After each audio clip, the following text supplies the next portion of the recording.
নমস্কার বন্ধুরা, সকলকে পরিবার্তা চ্যানেলে স্বাগত। আশা করি সকলেই ভালো আছেন।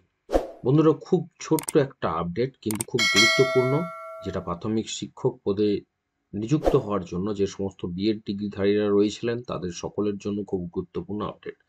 তাই সকলকে বলবো ভিডিওটি প্রথম থেকে শেষ পর্যন্ত অবশ্যই দেখবেন।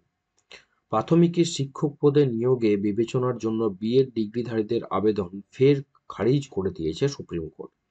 এর ফলে রাজ্যের প্রায় ১৬,০০০ বিএড প্রশিক্ষণপ্রাপ্ত প্রাথমিক শিক্ষকের চাকরি প্রার্থীর যারা ছিলেন তারা কিন্তু সমস্যায় পড়েছেন। এই মামলায় ডিএলএড প্রশিক্ষণপ্রাপ্তদের আইনজীবী সোমেশ ঘোষ বলেছেন, পশ্চিমবঙ্গের বিএড প্রশিক্ষণপ্রাপ্তদের তরফে সুপ্রিম কোর্টে আর্জি জানিয়ে বলা হয়, গত বছরের এই রায়ের আগে ২০১৪ এবং ২০১৬ সালে টেট উত্তীর্ণ ও বিএড ডিগ্রিধারীদের অনেকেই প্রাথমিক শিক্ষক পদের জন্য ইন্টারভিউ দিয়ে ফেলেছিলেন। তারা যদি ইন্টারভিউ পাশ করে থাকেন তাহলে তাদের যেন ২০২২-এ নিয়োগের প্যানেলে রাখা হয়, এই আবেদনই তারা কিন্তু জানিয়েছিলেন। কিন্তু শীর্ষ আদালতের বিচারপতি অনিরুদ্ধ বসু ও বিচারপতি সুধাংশু ধুলিয়ার বেঞ্চ এই আর্জি খারিজ করে দিয়েছে।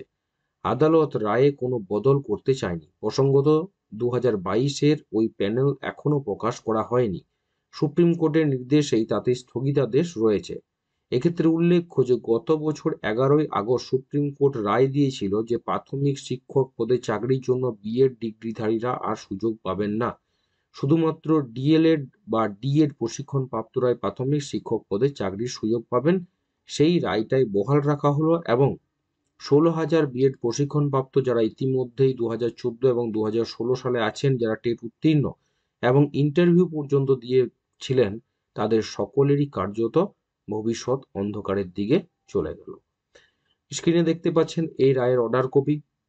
আসছি পরে ভিডিও নিয়ে। সকলকে বলবো যারা চ্যানেল নতুন, চ্যানেলটা করতে অবশ্যই সাবস্ক্রাইব করবেন, শেয়ার করতে ভুলবেন না, নোটিফিকেশন বেলটি অবশ্যই অন করে রাখুন, ভিডিওকে একটা লাইক করুন। সকলে ভালো থাকবেন, সুস্থ থাকবেন।